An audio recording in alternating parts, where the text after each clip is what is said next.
Pakistan occupied Jammu and Kashmir में आग लगी हुई है। पिछले 3 दिनों से वहां से जो तस्वीरें आ रही हैं उसने पाकिस्तान के अंदर सेना, पुलिस, पूरी व्यवस्था कैसे कश्मीरियों पर अत्याचार कर रही है, उनका जीना दुश्वार कर दिया है। हर तरफ लाशें नजर आ रही हैं।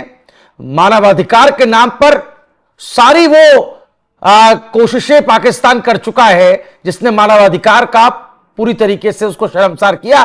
पंकज प्रसून मेरे सहयोगी मेरे साथ हैं जो इस पर लगातार पिछले कई दिनों से नजर बनाए हुए। पंकज जी, प्रोपेगेंडा भी चला रहा है पाकिस्तान, साथ के साथ भारत ने लताड़ा भी है पाकिस्तान को। लेकिन पहले जो ये तस्वीरें आ रही हैं, किन किन जगहों से तस्वीरें आ रही हैं, वो हॉटस्पॉट कौन कौन सी जगह पर है जहां पर पाकिस्तान दमन पर उतर आया है, कश्मीरियों के शोषण पर उतर आया है, क्या कुछ जानकारी?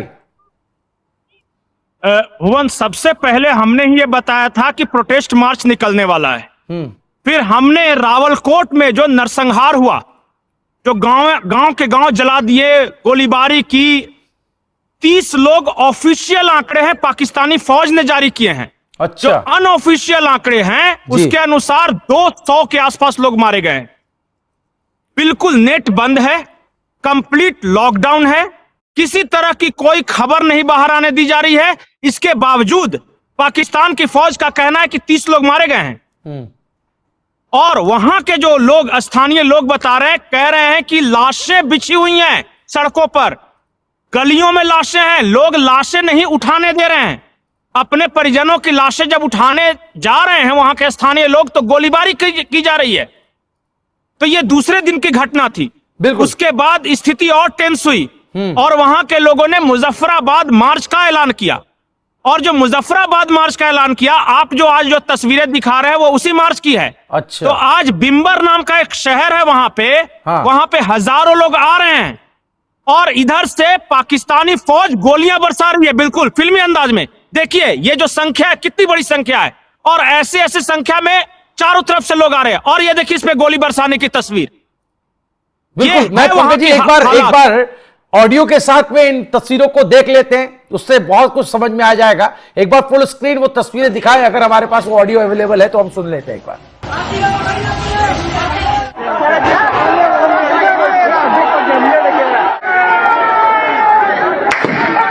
पंकज जी, हमने देखा वहां पर एक जगह नहीं है, जैसा कि आप बता रहे हैं, मुजफ्फराबाद, मीरपुर, टाटा पानी, प्लांदरी, इन जगहों पर, रावलकोट तक ये मामला सीमित नहीं था। पहले तो ऐसा लग रहा था कि कोई एक क्षेत्र विशेष में ये एक बगावत उठी है तो उसको दबाने के लिए। ये तो बहुत पहले से पाकिस्तान ऑक्यूपाइड कश्मीर में सेना करती आ रही थी, गिलगित बाल्टिस्तान, और हम वहां पर देख चुके हैं। लेकिन इस बार ये मामला क्यों बड़ा हो गया?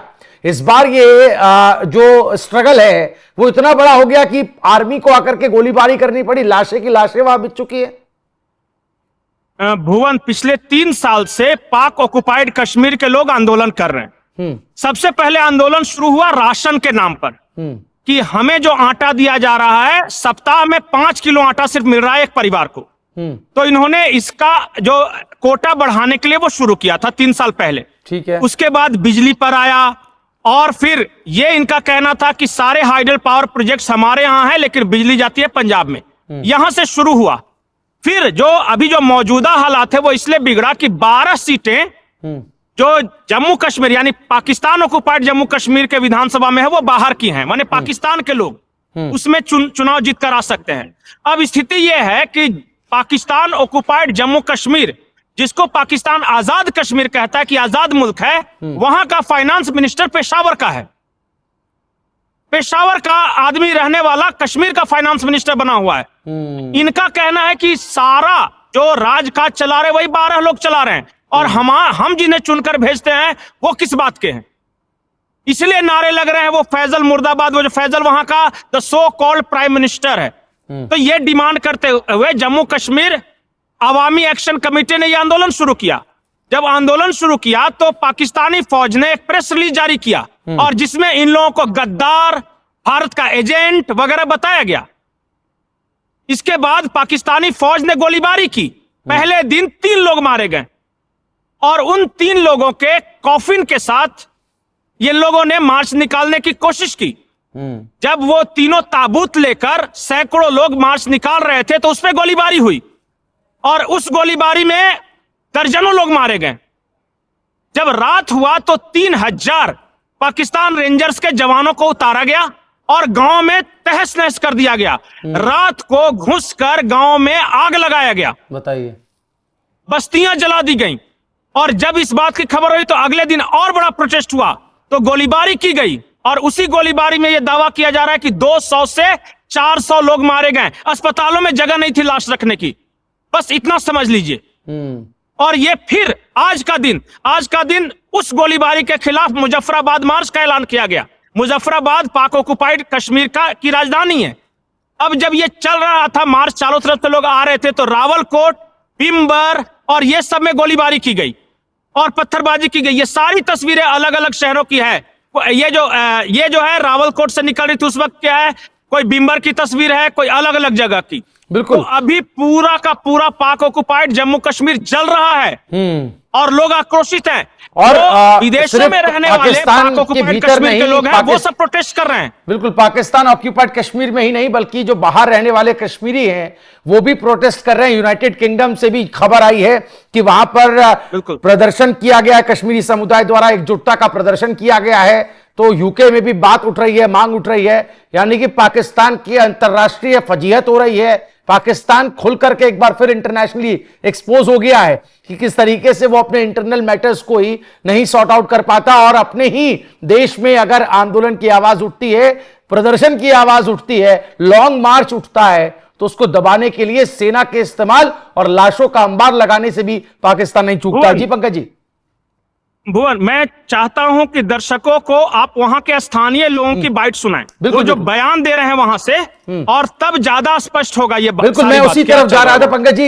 एक कश्मीरी जो पाकिस्तान ऑक्युपाइड कश्मीर में रहने वाले नागरिक है, कश्मीरी हैं, उनका बयान सुन लेते, बड़ा वायरल हो रहा है सोशल मीडिया पर, वो बयान चलाएं please.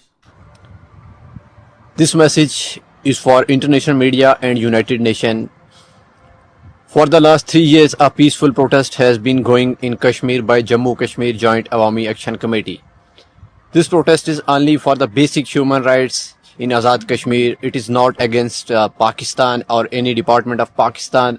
But last night in Azad Kashmir, Rawalakot, AJK, people were brutally killed by Pakistani forces, and news says that 200 to 300 people were died and many bodies are missing, and we don't know about our relatives where they are going, and they are alive or they killed by the forces. And my request is with international media and United Nations to raise voice for us. Please help for us. We are in very difficult situation and we are helpless. So we will और हमने सुना पंकज जी, अब MEA यानी कि भारत के विदेश मंत्रालय की तरफ से भी, एक्सटर्नल अफेयर्स की तरफ से भी एक स्टेटमेंट आया हुआ है, क्योंकि पाकिस्तान प्रोपेगेंडा करने से भी ऐसी सिचुएशन में बाज नहीं आता है। एमईए ने किस तरीके से पाकिस्तान को लताड़ा है, एक बार वो बयान भी सुन लेते हैं, फिर उस पर चर्चा करेंगे। We continue to see in this context a pattern of fake news and videos emanating from Pakistan. It is a desperate attempt by Pakistan to cover up its own failings and deflect attention away from its human rights abuses. There are reports of police brutality, which you would have seen. There are several reports in Pakistan occupied Kashmir, in which several people have been killed. There are several more who have been injured. We hope the international community will hold Pakistan accountable for its misdeeds and its abuses. तो पंकज जी क्या कहना चाहते हैं? कश्मीरी युवक को भी आपने सुना और एमईए की तरफ से जो स्टेटमेंट आया इन दोनों पर। एक और स्टेटमेंट ब्रिटेन की तरफ से भी आया है। ब्रिटेन के एक सांसद ने वहां के प्राइम मिनिस्टर को खत लिखा है और उसमें उन्होंने लिखा है कि साउथ एशिया के इतिहास में सबसे बड़ी एथनिक क्लींजिंग हो रही है अभी। अच्छा। पूरे कश्मीरियों से कश्मीर को खत्म कर रहे हैं, मतलब कि कश्मीर में कश्मीरी रहे ही नहीं, वहां पंजाबी आकर बस जाए, इसलिए यह पूरा एथनिक क्लींजिंग हो रहा है। एक एक दिन में 200-200, 300-300 लोग मारे जा रहे हैं। खबर यह भी है कि कई लोगों की लाशें नहीं मिल रही है, क्योंकि अगर लाशें गिननी शुरू हो जाएगी तो काउंटिंग होगा। तो चेनाब में, झेलम में, नीलम नदी एक है वहां, नीलम घाटी, वहां फेंक के नदियों में बहा दिया जा रहा है लाश। कल एक तस्वीर मैंने देखी, हालांकि मैं वेरीफाई नहीं कर रहा हूं, ट्रकों में लाश भर कर लाए और पहाड़ से नीचे नदी में डाल दिए। ये हालत है वहां पे। हमारे जमाने का सबसे बड़ा नरसंहार अगर चल रहा है तो पाक ऑक्युपाइड कश्मीर में चल रहा है, और वहां फिर भी वहां के लोग झुक नहीं रहे हैं, लड़ रहे हैं। इसीलिए इंटरनेशनल कम्युनिटी से यह अपील की जा रही है कि प्लीज प्लीज प्लीज पाकिस्तान के बारे में कुछ करें। पाकिस्तान में जब बलूचिस्तान में कुछ होता है तो कहता है रा की साजिश, खैबर पख्तूनख्वा में होता है तो रा की साजिश, और पाक ऑक्युपाइड कश्मीर में होता है तो रा की साजिश। इसीलिए मिनिस्ट्री ऑफ एक्सटर्नल अफेयर्स कर रहे हैं कि वो जो वीडियो बना बना के पाकिस्तानी फौजी डाल रहे हैं ना कि रा की साजिश, वो सारा का सारा फेक है।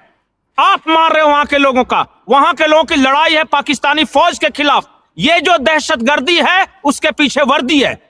एक लाइन में मुनीर को नामर्द कहा जा रहा है वहां पे, कि नामर्द है, बच्चों पर गोलियां चला रहा है, घरों को जला रहा है वो। ये स्थिति है वहां पर। बिल्कुल, इसीलिए हमने कहा कि पहलगाम पर हंसने वाले पीओके पे क्यों रो रहे हैं, क्योंकि ये सवाल वो तो मैंने जी मैं वो इसलिए कह रहा था कि भारत में कई ऐसे सारे लोग हैं, हाँ मैं वही कह रहा था कि बड़े कश्मीरियों के मानवाधिकार के लिए पाकिस्तान की भाषा बोलते हैं, जो पाकिस्तान जिस तरह से भारत को इंटरनेशनली प्रोपेगेंडा में फंसाने की कोशिश कर रहा है।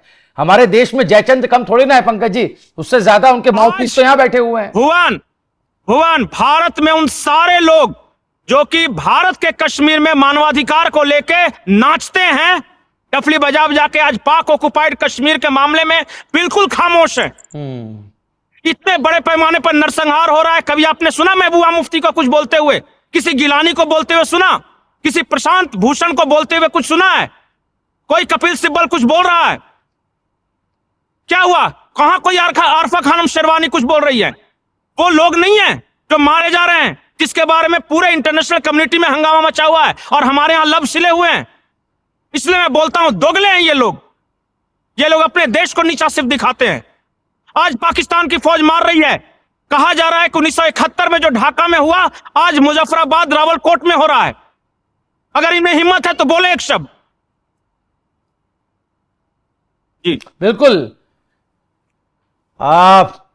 हम आह भी भरते हैं, हो जाते हैं बदनाम, वो कत्ल भी कर दें, चर्चा नहीं होती। ये यूं ही नहीं लिखा गया, बल्कि ये वो हकीकत है पंकज जी जो आपने आज बताने की कोशिश की है। अब देखना होगा इस पूरे मामले पर मानवाधिकारों की बात करने वाले, अपने ही देश में कश्मीरियों को लेकर के अपनी हमदर्दी जताने वाले, लेकिन वहां सरहद के ठीक उस तरफ जो हमारा ही एक तरीके से हिस्सा है, पाकिस्तान ऑक्यूपाइड जम्मू कश्मीर, वहां बैठे इन कश्मीरी जो बेचारे निहत्थे प्रोटेस्ट कर रहे थे, अपना हक लेने के लिए, अपना अधिकार लेने के लिए सड़कों पर उतरे थे निहत्थे, उन पर आप इतना बड़ा जुल्म करते हैं कि उनको मौत के घाट उतार देते हैं। और एक दो नहीं, ऐसे पंकज जी ने कहा कि बतेरे केस हैं और अनगिनत लाशें हैं जिनका कोई हिसाब नहीं है, कोई रिकॉर्ड नहीं है। तो देखना होगा पंकज जी आगे क्या कुछ अपडेट आता है, डेवलपमेंट होती है, ये संघर्ष कहां तक चलता है, इस पर आगे भी निगाह बनी रहेगी। हम जुड़ेंगे आपसे। फिलहाल बहुत शुक्रिया आपका हमारे साथ जुड़ने के लिए। आप तमाम लोगों का इस पूरे मामले पर क्या कहना है कमेंट जरूर कीजिएगा, वीडियो को ज्यादा से ज्यादा शेयर कीजिए। देखते रहिए एनएमएफ न्यूज। नमस्कार।